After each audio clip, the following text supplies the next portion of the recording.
On a rencontré 11 femmes pour discuter de l'investissement et de la place des femmes dans le badminton. Élodie, Nathalie, Athénaïs, Bistram, Émilie, Manon, Charlotte, Laurie, Caroline, Gwenaëlle. Dirigeantes, élues, arbitres, entraîneurs, bénévoles ou juste joueuses, elles nous détaillent en quelques mots leur mission. présidente de la Ligue PACA de badminton. J'ai pour mission et pour rôle de gérer, fédérer le badminton sur tout le territoire PACA. J'ai été présidente du club de Carnoux pendant 4 ans. Un poste super intéressant où on est en contact avec le comité départemental, la Ligue et aussi la Fédération française. Je suis bénévole active et je viens de passer un CQP, animateur de bad. Présidente du comité 13, investie dans le badminton depuis 35 ans, à tous les postes à peu près. Il faut faire tourner la structure, apporter l'aide au club, refaire la recherche de subventions, de partenaires, gérer les autres élus et les motiver. Donc je faisais partie du bureau, donc c'est là où on prend toutes les décisions concernant le club et concernant l'organisation du matériel, des tournois. Cette année j'ai pris le capitanat de la D3, voilà c'est ma première année. La première mission c'est la cohésion d'équipe, trouver une cohésion entre plusieurs membres, que ce soit féminin ou masculin, et puis gagner bien sûr. Par contre au sein de la Fédération française de badminton j'ai aussi un rôle au sein du conseil d'administration et je m'occupe de la commission Bad pour tous. Quand on participe, quand on fait à manger, quand il y a les tournois, quand on aide à monter les terrains. Je suis responsable compétition, vice-présidente, arbitre et bientôt GA. Alors responsable compétition, c'est présenter toutes les compétitions de la région à mes joueurs et les inscrire sur les tournois. Je suis maintenant vice-présidente du club de Rognes. J'essaie d'épauler Laurent, le président, ainsi que toute l'équipe du club. Comme je suis une compétitrice, je me suis prise au jeu des compètes, des interclubs, etc. Je ne m'investis pas, on va dire, administrativement dans le club.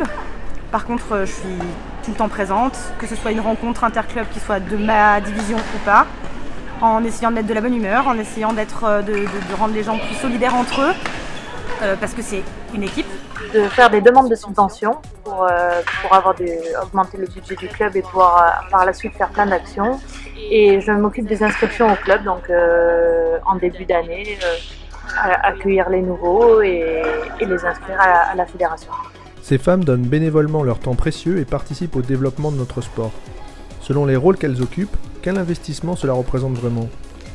C'est être présent sur les entraînements quotidiennement. Nous avons plusieurs créneaux, donc répondre aussi aux demandes des différents adhérents et essayer de mettre en place des créneaux spécifiques dans lesquels on pourrait accompagner des gens qui désirent une pratique du sport loisir, mais avec une assiduité adéquate. Et entre les déplacements sur les réunions et toute la gestion au quotidien, ça représente une très grosse charge de travail.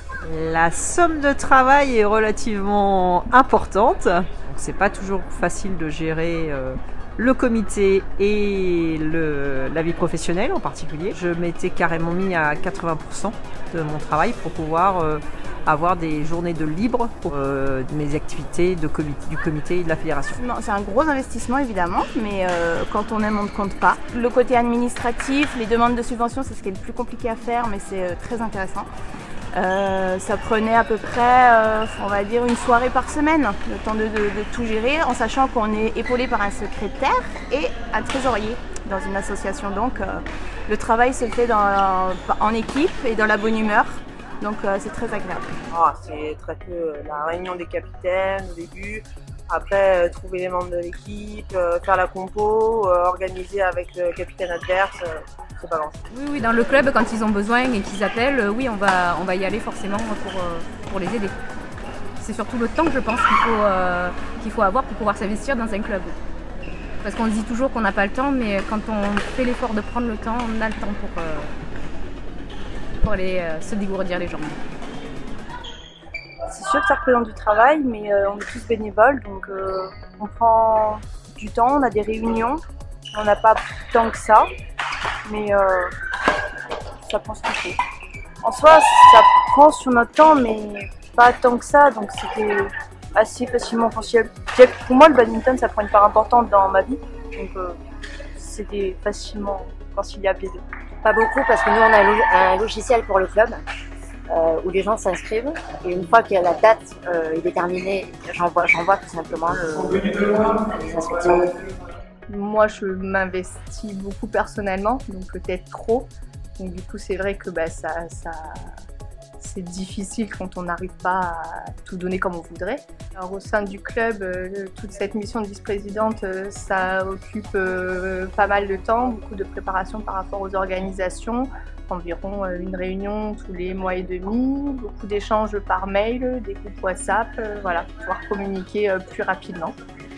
Alors mon implication au cours de l'année est assez irrégulière, donc voilà, en début d'année c'est assez chronophage, mais voilà, il suffit de s'organiser, de prévoir les choses pour arriver à tout boucler dans les délais et de façon détendue.